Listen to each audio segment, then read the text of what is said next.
Hey, welcome again to Bedard's unofficial podcast. And today I'm here with author Stephen Riley. Welcome, Stephen.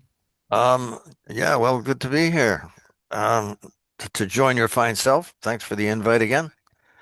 Well, today we're going to tell us about your fine day. Okay, tell you about my fine day. Okay, hold on for just a moment, okay?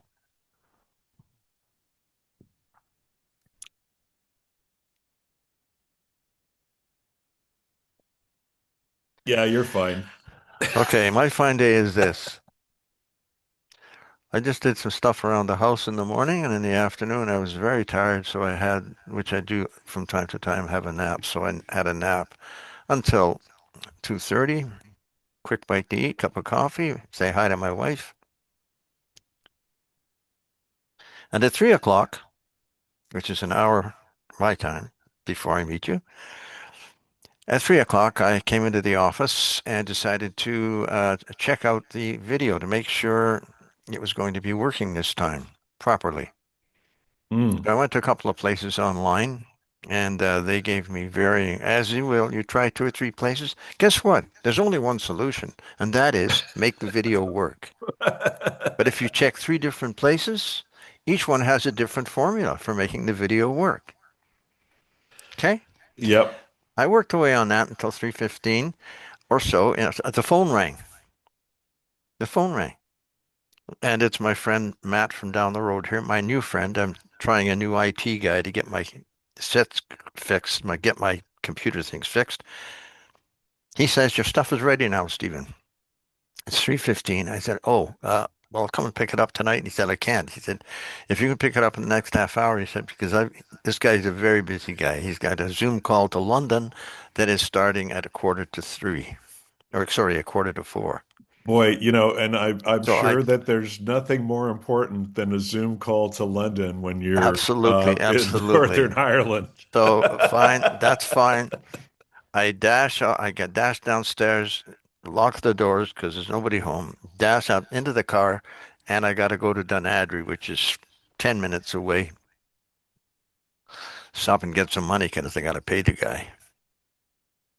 And on the road to Dunadry, there's a narrow road which goes under a narrow bridge, a country road. Um, because we've had nothing but rain for the last 3 days, the underpass at the railway is flooded over.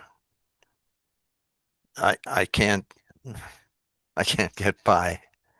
I turn around, right? I do Yeah. a 180 degree on a narrow road with the rain pissing down.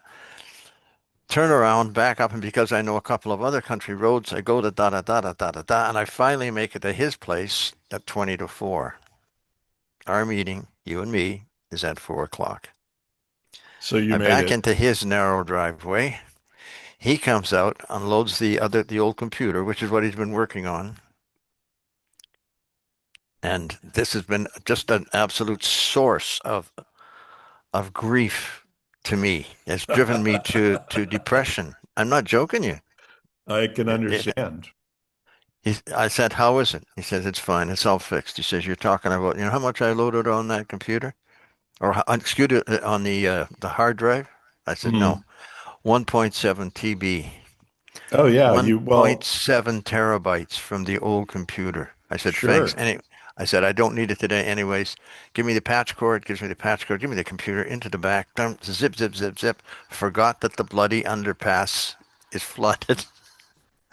Turn around, come back, take my circuitous route to get back, zip through the town center up to my home, got upstairs, and here I was at about 8 minutes to 4 with my untested video on the new computer, and I managed to join you at about 1 minute to 4 Well, in an that's, you know, absolute panic because I don't have the video tested. I don't, the background is screwy, the camera.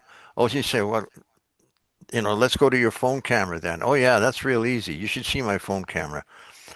It's sitting here propped up by the remote from my television over there. That's what's that's holding it what up. it's for, Yeah, right. the remote. But you know what? Yeah. You're on video. We're here. All right. So Yeah, but I'm not ready. it sounds like author Stephen Riley's having a bad day.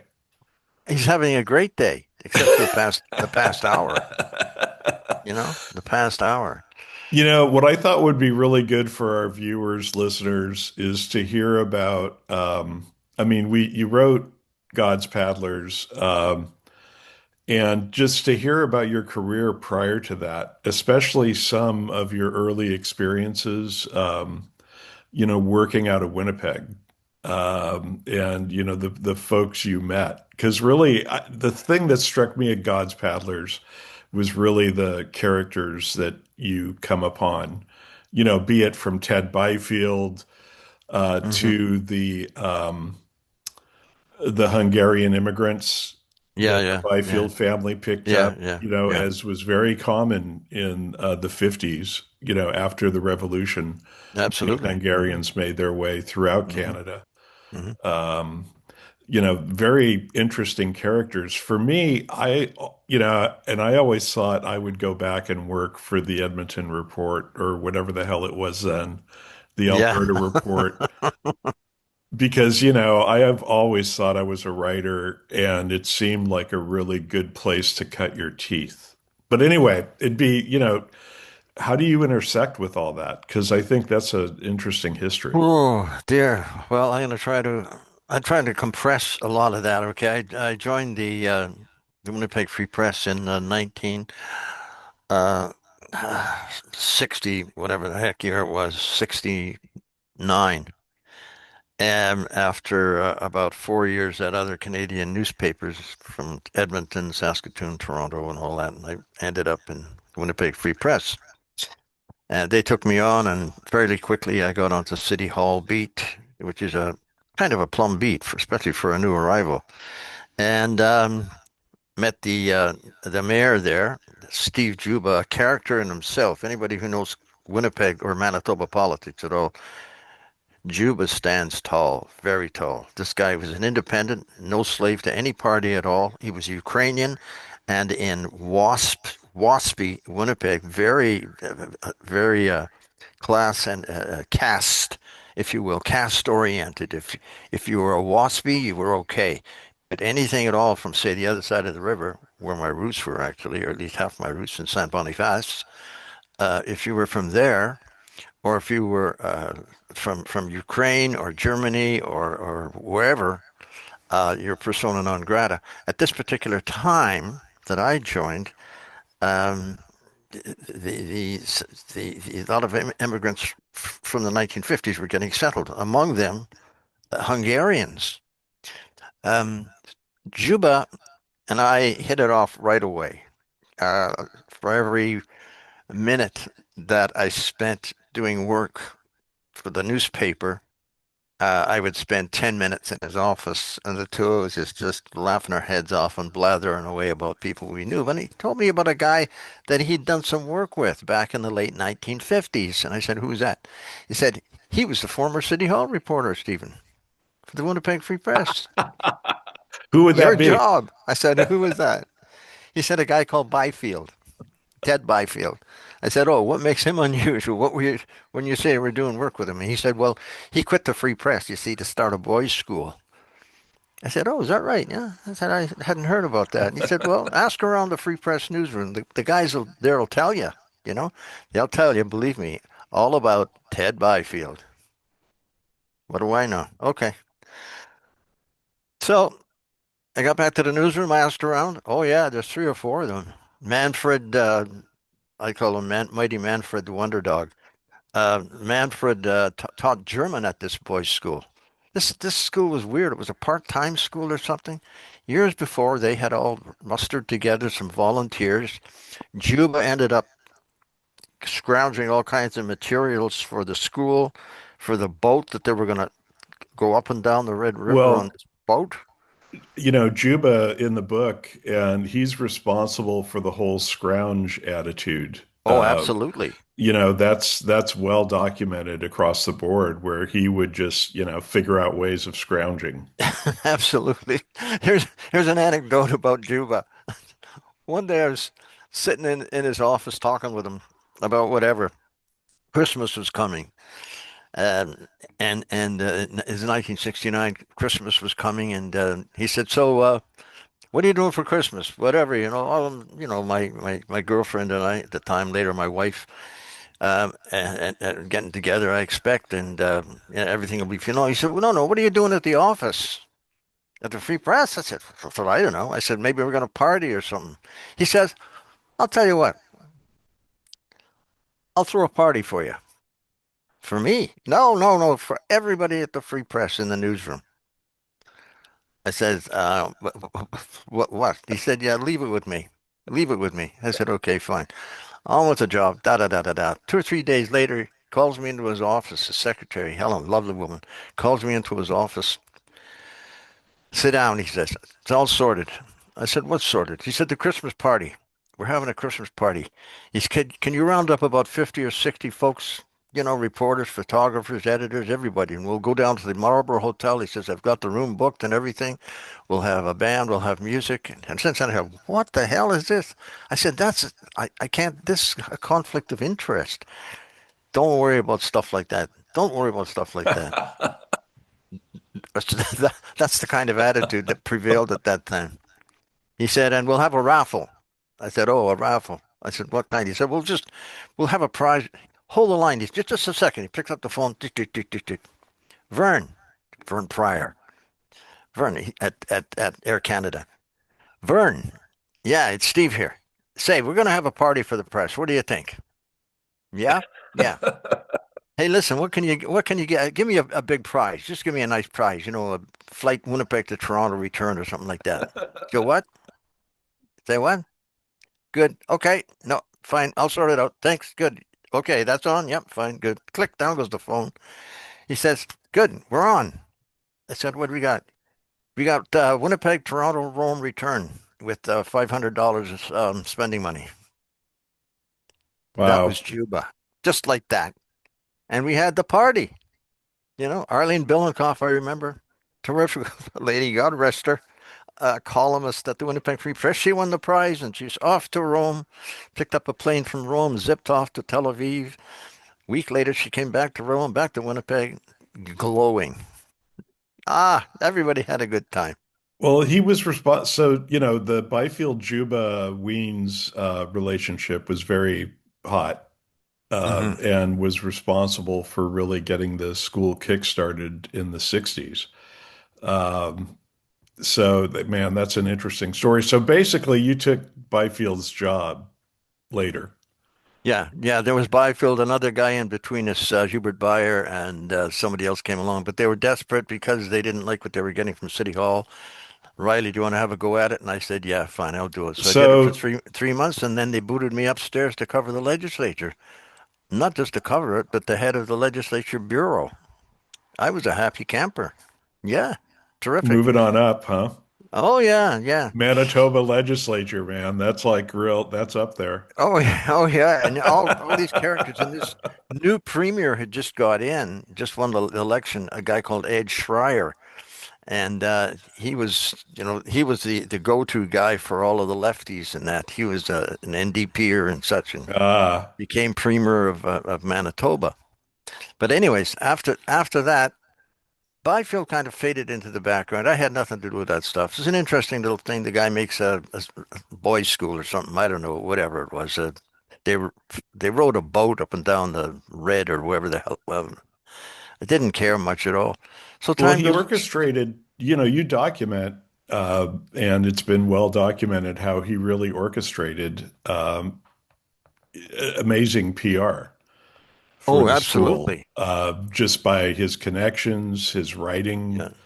Uh, he, I mean, he was a one-man show, Oh, quite absolutely. Yeah. honestly. He was a due to his influence with Juba, he helped Juba get elected. I don't doubt that at all. That's what Byfield told me. That's what Juba agreed to. He said, "Yeah, yeah, he did. Okay, you have to say that." I'm not saying he did it all himself, but You yeah, he know, helped. He helped me get elected in the next election. So again, I'm mayor of Winnipeg. politics are local. I mean, Hmm. not that many people influence, you know, Hmm. local politics. I mean, I know that in my town, where I'm involved, it's a 30,000, city and people city. And, the city manager, I think, thinks, and rightfully so, maybe there's 250 of us who give a shit, Hmm. who actually influence and drive people or drive initiatives. Hmm. Hmm. And, that hasn't changed. I mean, Hmm. and Hmm. I'm sure he had Byfield, influence. Byfield used that kind of influence as a reporter. Went down to the little town of Morris. There was going to be a federal cabinet minister showing up there doing an election spiel on the campaign trail because there was a federal election. And as a result of the story that he wrote for the Winnipeg Free Press, very one-sided, by the way. It wasn't just a news story, but it picked away at this candidate for cabinet. I can't remember the guy's name, but well known in Canada at the time. And as a result of that story, the guy lost his seat. That happens. That's I on a mean, federal level. That's a sure, federal sure. level. But you've been in I mean, I have not been a journalist that long in my career, but in the time I was, I quickly discovered that a lot of it was just luck. I mean, how your story's perceived, how your actions are perceived, Hmm. what, I mean, there's no, you try to guide things, but you really can't. You don't know how people are going to react, especially in that kind of thing. Except for one thing, Pierre.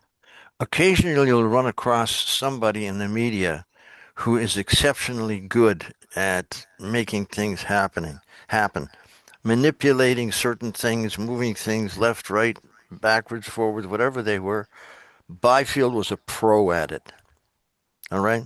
In terms of ethics and stuff, ethics wasn't a big deal back in the 1960s in the media. It's a different thing now.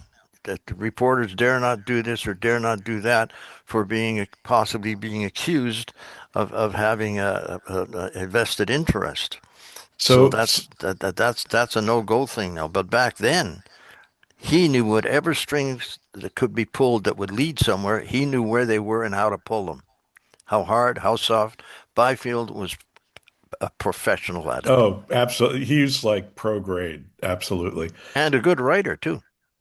Excellent writer. I Yep. mean, his stuff actually stands a test of time in a lot of ways. I Absolutely. don't agree with any of the, most of it, but that's, who the Neither hell do I. does? But that was one of the things that was great about Byfield. I enjoyed the man's company. I didn't meet him then. I didn't meet him until many years later. But he was good company, a good guy for a yarn.